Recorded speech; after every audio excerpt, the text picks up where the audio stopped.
میرا موضوع میں جس عنوان کے تحت آپ کے سامنے کچھ باتیں رکھ رہا ہوں وہ ہے اسلام کے اندر حلال اور حرام کا تصور. اسلام کے اندر حلال اور حرام کا تصور کیا ہے؟ سب سے پہلی جو آیت میں نے خطبہ مسونہ کے بعد پڑھی ہے، اللہ تبارک و تعالی نے ارشاد فرمایا یا ایھا الرسل کلوا من الطیبات واعملوا صالحا انی بما تعملون علیم. آیت کے ترجمے کو غور سے سنیے گا.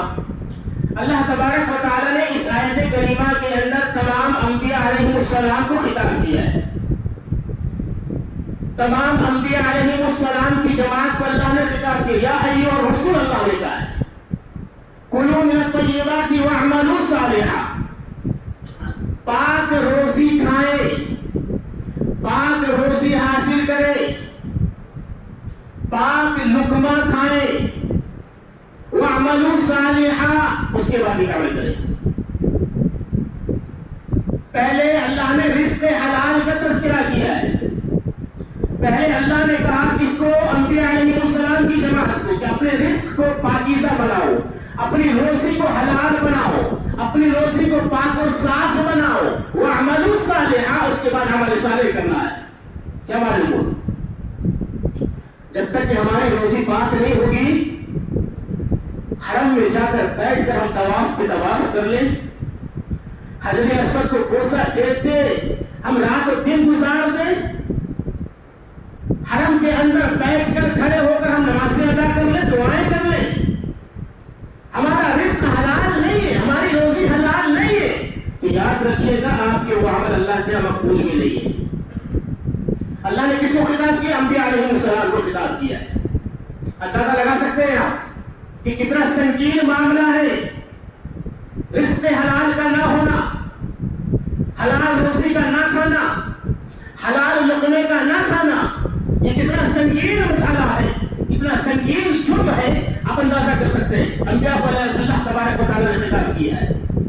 دوسری آیت میں اللہ تبارک و تعالیٰ نے مومنین کو خطاب کیا ہے، اہل ایمان کو اللہ نے خطاب کیا. یا ایھا الذین آمنوا کہا ہے. یا ایھا الذین آمنوا اے وہ لوگوں جو ایمان لائے ہو، جو مومن ہو، کلوا من الطیبات ما رزقناکم واشکروا للہ ان کنتم ایاہ تعبدون. یہ دیکھو اے اہل ایمان، مومنوں، مسلمانوں، پاک روزے کھاؤ، رزق حلال ہونا چاہیے. واشکروا للہ ان کنتم ایاہ تعبدون اور اللہ کا شکر ادا کرو کہ اللہ نے تمہیں پاک روزی دی ہے. اگر تم اللہ کی عبادت، حالت کہ تم اللہ کی عبادت کرتے ہو، تمہیں معلوم ہے کہ اللہ کی عبادت کرنا ہے، اللہ نے پاک روزی بھی دی ہے. یہاں پر ایک بات آپ غور کر لیں کہ اللہ تبارک و تعالیٰ نے اس آیت کریمہ کے اندر جو ارشاد فرمایا ہے وہ توحید کا بڑا گہرا تعلق ہے. اس آیت کریمہ سے، اس آیت کریمہ سے توحید کا بڑا گہرا تعلق ہے. کیوں؟ کیونکہ پاکیزہ روزی جو ہوتی ہے نا، وہ پاکیزہ نسلوں کو جنم دیتی ہے. پاکیزہ روزی جو ہوتی ہے پاکیزہ معاشرے کو جنم دیتی ہے. پاکیزہ روزی ہوتی ہے وہ اچھے اخلاق پیدا کرتی ہے. پاکیزہ روزی جو ہوتی ہے نا، جو آدمی پاکیزہ رزق حاصل کرتا ہے، اللہ اس کی دعاؤں کو قبول کرتا ہے. جہاں پاکیزہ روزی نہیں ہوگی نسل برباد ہوگی. پاکیزہ روزی نہیں ہوگی دعائیں مقبول نہیں ہوگی. پاکیزہ روزی حاصل نہیں کریں گے آپ نا، تو آپ ظاہر سی بات ہے نسلیں جو خراب ہو جائیں گی. اس آیت کریمہ کے اندر توحید کا رزق کے ساتھ اللہ نے جو تعلق پیدا کیا بڑا گہرا تعلق ہے. یا ایھا الذین آمنوا کلوا من الطیبات ما رزقناکم واشکروا للہ ان کنتم ایاہ تعبدون. ایاہ تعبدون تو اللہ کی عبادت کرتے ہو، یعنی توحید کا مسئلہ اللہ نے پیش کیا ہے اس آیت کریمہ میں.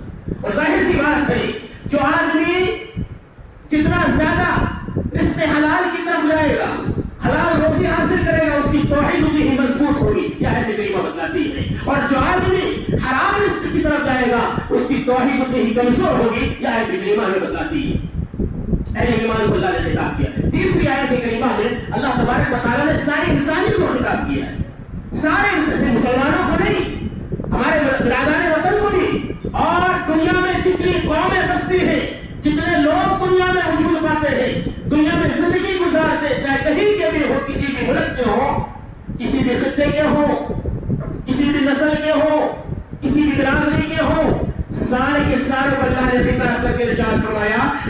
ایھا الناس کلوا مما فی الارض حلالا طیبا. اس آیت کریمہ کے اندر غور کیجیے گا. ابھی موصول سے یہ آیت پڑھی تھی, یا ایھا الناس کلوا مما فی الارض حلالا طیبا.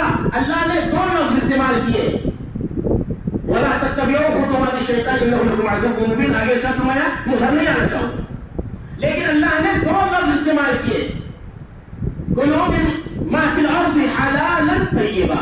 حلالا طیبا, حلال الگ طیب الگ. کیسے سمجھیں گے آپ اس کو کہ حلال بھی ہو اور پاک بھی ہو؟ کیسے آپ معلوم کریں گے حلال بھی ہو اور اللہ نے پاک بھی کہا؟ دونوں چیزیں, حلال بھی ہونا چاہیے, پاک بھی ہونا چاہیے. میں آپ کو مثال سے سمجھاتا ہوں.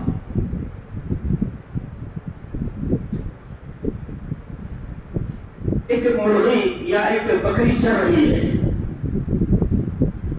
کھیت وغیرہ میں کہیں بھی جانور چرائے جاتے ہیں چراگاہ میں, وہاں پر جانور چر رہا ہے, بکری چر رہی ہے مثال کے طور پر.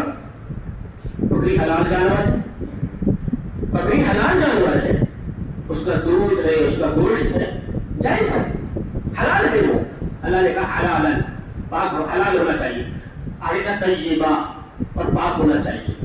وہ جانور حلال کو ہے, لیکن اگر آپ نے چوری چھپے اس کو مار لیا یا چوری کر لیا, آپ نے اس کو ذبح کر کے کھا لیا, حلال وہ جانور ہے لیکن وہ آپ کے لیے پاک نہیں ہوا, وہ آپ کے لیے ناپاک ہو جائے گا, وہ لقمہ آپ کے لیے حرام ہو جائے گا.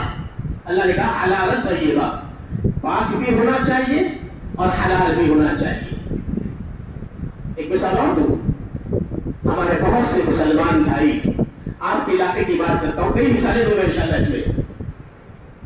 آپ کے سنتری کے باغیچے میں, اگر مثال کے طور پر میں کسی کے بھی باغیچے میں جا کر ایک تھیلا سنترا توڑ کے لے آؤں بنا پوچھے, بنا کسی کی اجازت کے, بنا مالک کی اجازت کے, اگر میں لے کر آ جاؤں اور میں اس کو اپنے بیوی بچوں کے ساتھ بیٹھ کر کھاؤں, جو مہمان میرے پاس آئے ہوں میں ان کو کھلاؤں, میں نے کسی دوسرے کے کھیت سے, بنا کھیت کے مالک سے پوچھے ہوئے میرے لائے ہیں, وہ میرے لیے پاک نہیں ہے, وہ میرے لیے پاک نہیں ہوں گے. سنترے حلال تو ہے, جائز تو ہے اس کا کھانا آپ کے لیے, لیکن وہ سنترے آپ کے لیے پاک نہیں ہوں گے جب تک کہ آپ کھیت کے مالک سے نہ اجازت لے لیں.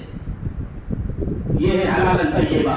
تیسری مثال دو, بہت سارے ہمارے مسلمان بھائی چوری چھپے مچھلی کے لیے جاتے ہیں نا, کسی کے تالاب میں آپ بیٹھ گئے, کسی نے تالاب ڈیم بنایا ہوا ہے, آپ اس میں جا کر بیٹھ گئے, چوری چھپے آپ جا کر مچھلی مار کر لاتے ہیں.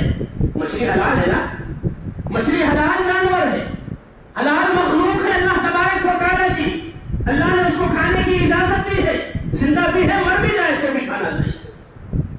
لیکن اگر آپ اسی کو چوری کر کے کھائیں گے, کسی کے تالاب میں جا کر آپ دلیل سے لکڑی سے مار کر لائیں گے اور آپ اس کو گھر والوں کے ساتھ بیٹھ کر کھائیں گے نا, وہ آپ کے لیے حلال نہیں ہوگی, وہ آپ کے لیے ناجائز ہو جائے گی, وہ آپ کے لیے حرام ہو جائے گی, وہ آپ کے لیے پاک نہیں ہوگی. ایسے کتنے مسلمان ہیں جو اپنے گریبان پر ہاتھ رکھ کر سوچے کہ ہم نے کتنی مچھلی ایسی کھا چکی ہیں جو ہمارے لیے حلال نہیں تھی, اور ہم سوچے کہ ہماری نسلیں اچھی بنے, ہم سوچے ہماری دعائیں اچھی اللہ تبارک و تعالیٰ قبول کر لے, ہماری عبادت کو اللہ قبول کر لے. کیسے ہوگی؟ اللہ نے شرط لگائی. پوری انسانیت سے مسلمانوں سے خطاب نہیں کیا اللہ نے, پوری انسانیت سے اللہ نے خطاب کیا. یا ایھا الناس کلوا مما فی الارض حلالا طیبا, حلال بھی ہونا چاہیے, پاک بھی ہونا چاہیے. غور کریں کہاں پر کھڑے ہیں ہم, پر ہم رونا روئے, ہماری دعائیں قبول نہیں ہوتی.